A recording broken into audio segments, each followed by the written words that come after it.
Nos pratiques en pédagogie sociale nous amènent à intervenir dans l'environnement naturel des groupes et des publics auprès desquels nous travaillons.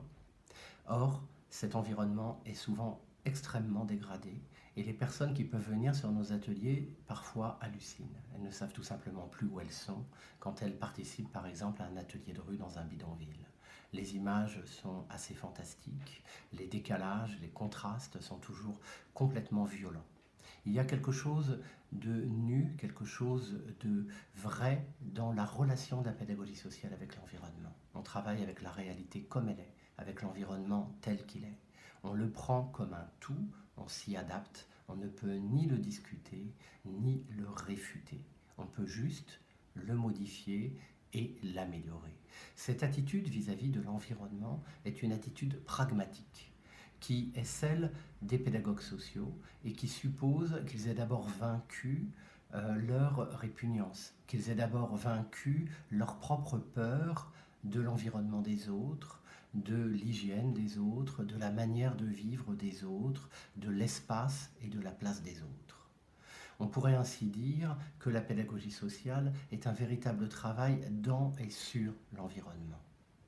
Mais il y a là un paradoxe, c'est-à-dire que les militants associatifs qui vont vers la pédagogie sociale croisent et côtoient très souvent des militants environnementaux qui disent qu'ils veulent œuvrer eux aussi dans des objectifs relativement similaires, rendre la Terre plus accueillante, nourrir plus de monde, améliorer l'alimentation de tous, modifier la relation à l'environnement urbain, et on pourrait croire qu'il y aurait ainsi des passerelles évidentes. Or, dans les faits, ça ne fonctionne pas. C'est d'ailleurs assez étonnant de voir comment des militants environnementaux passent leur temps à rechercher un tout petit lopin de terre, à rechercher un mini-jardin et finalement à s'investir à plusieurs ou à nombreux sur quelques bacs surélevés sur lesquels ils feront pousser de malheureuses tomates, et comment par contre ils se tiennent à distance de la possibilité de vivre de véritables aventures environnementales.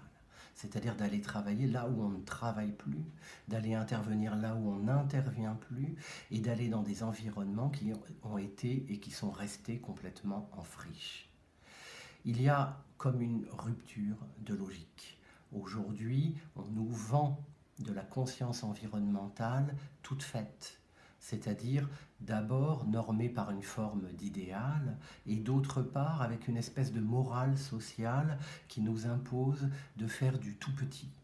Il faudrait commencer par soi, modifier ses petites habitudes, faire sa petite révolution intérieure, être dans le petit pas, le recyclage de ce que l'on jette soi-même. Nous sommes invités, je dirais, par une ambiance médiatique, une ambiance politique, à ne regarder que notre nombril et notre manière de le gérer. De ce côté-là, la pédagogie sociale offre une aventure complètement extérieure. Il s'agit au contraire de dire on y va, on s'y rend, on transforme, on se lance. On va là justement où il est dit que rien ne peut pousser, où il est dit que rien ne peut se faire, que rien ne peut être créé. Il s'agit au contraire d'aller vers ce qui nous dépasse. Il y a donc là un véritable choix philosophique entre le tout petit, mais que l'on contrôle, que l'on gère, que l'on ingère, et le grand, c'est-à-dire ce qui nous dépasse, ce qui nous dépayse et ce qui reste une aventure.